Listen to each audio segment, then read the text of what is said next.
Hello everyone, this is Tom Fox. I would like to welcome you to the Sunday Book Review.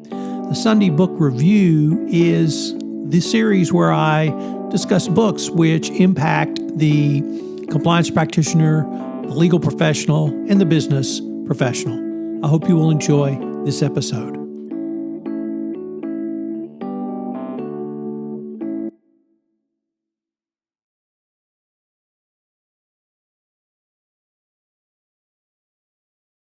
Welcome to the Sunday Book Review for August 29, 2021, the end of August into September edition.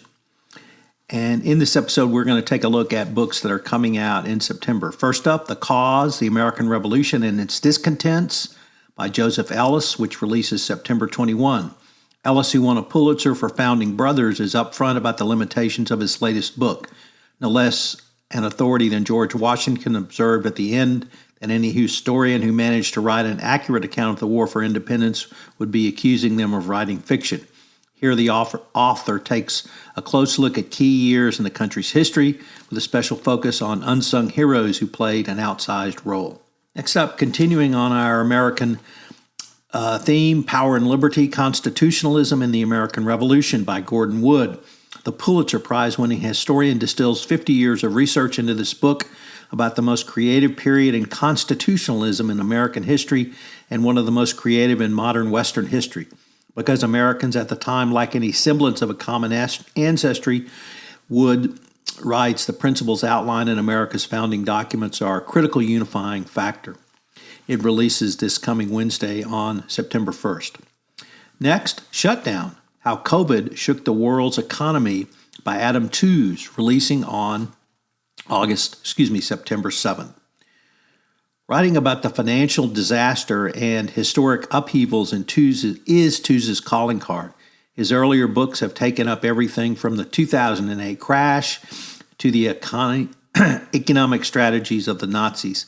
In this deep dive into 2020, Tooze uses the pandemic as a lens through which to examine economic, health, climate ramifications with a clear warning for our preparedness for the next crisis. And finally, Anne-Marie Slaughter, one of my personal favorites, is releasing a book on September 21 entitled Renewal, From Crisis to Transformation in Our Lives and Politics. As the president of the New American Foundation, a Google-funded think tank, Slaughter faced a backlash after firing a scholar who was critical of Google. People both inside and outside the institution said the move compromised New America's intellectual freedom. Here, Slaughter attempts to connect the lessons she learned to broader social change. As she writes, individual experience can teach us about the path to collective renewal. We often forget that personal transformation can illuminate and inspire social change. I'd like to take a few minutes to tell you about a very personal and special upcoming podcast series I have. It's entitled Looking Back on 9/11. The week, first of all, 9/11 this year, it's the 20th anniversary of that date in American history. And I wanted to do something to commemorate that. So starting on Monday, September 6th, I'm going to interview and post on my podcast, Innovation and Compliance, 6 individuals who were directly impacted by the events of 9/11. Many were in New York or Washington when they occurred.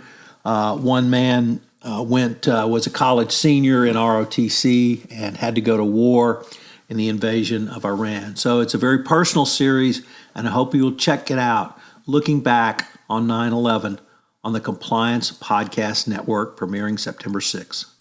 Check out the latest addition to the Compliance Podcast Network from the editor's desk, where I'm joined by Dave Leafort, the editor-in-chief of Compliance Week, and we take a look at Compliance Week's top stories. This month on The Compliance Live, I've interviewed and visited with Courtney Nordrum, CCO at Deluxe Corporation, about her journey to the CCO chair.